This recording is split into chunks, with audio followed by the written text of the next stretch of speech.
আচ্ছা, আপনি কি জানেন বাংলাদেশের অনেক শিক্ষিত যুবক এখন চাকরির পেছনে না ছুটে বাড়ির ছোট একটা জায়গায় হাঁস পালন করেই মাসে ভালো অঙ্কের টাকা আয় করছেন?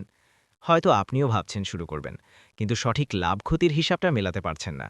চিন্তা নেই, আজ আমি আপনাদের ১০০টি হাঁস পালনের এমন একটা বাস্তব হিসাব দেব যা আপনার চিন্তাধারা বদলে দেবে। ভিডিওটি না টেনে শেষ পর্যন্ত দেখুন, কারণ শেষে থাকছে আমার ব্যক্তিগত অভিজ্ঞতার এমন কিছু টিপস যা আপনার লোকসানের ঝুঁকি জিরোতে নামিয়ে আনবে। সাধারণত উন্নত জাতের ১০০টি হাঁস পালন করলে প্রতিদিন গড়ে ৮০ থেকে ৮৫টি ডিম আশা করা যায়। আমরা যদি ন্যূনতম ৮০টি ডিমও ধরেই, তবে মাসে আপনার ডিম উৎপাদন হচ্ছে ২,৪০০টি। বর্তমান বাজারে ডিমের দাম ওঠানামা করলেও গড়ে ১৪ টাকা দরে পাইকারি বিক্রি করলে মাস শেষে আপনার পকেটে আসবে ৩৩,৬০০ টাকা। তবে এই টাকাটাই কিন্তু আপনার লাভ নয়।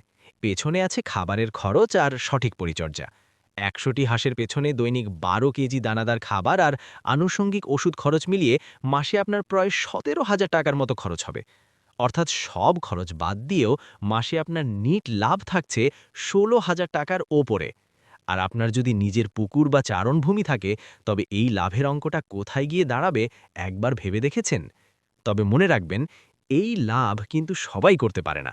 অনেকেই না বুঝে খামার শুরু করে বড় ধরনের লোকসানে পড়েন। ১০০টি হাঁসের খামারে সবচেয়ে বড় রিস্ক কোথায় এবং কোন বিশেষ ফর্মুলা ব্যবহার করলে ডিমের উৎপাদন কখনো কমে না, সেই সিক্রেট মেথড নিয়ে আমি একটা স্পেশাল লিস্ট তৈরি করেছি। আপনি যদি সেই গোপন টিপসগুলো জানতে চান, তবে এখনই চ্যানেলটি সাবস্ক্রাইব করে নিন, কারণ এই গোপন টিপসের ভিডিওটি আমি শুধুমাত্র আমার নিয়মিত সাবস্ক্রাইবারদের জন্যই শেয়ার করছি। সাবস্ক্রাইব করা হয়ে গেলে কমেন্টে লিখুন ডান, আমি আপনাকে সেই তথ্যগুলো পাঠিয়ে দেব। ধন্যবাদ।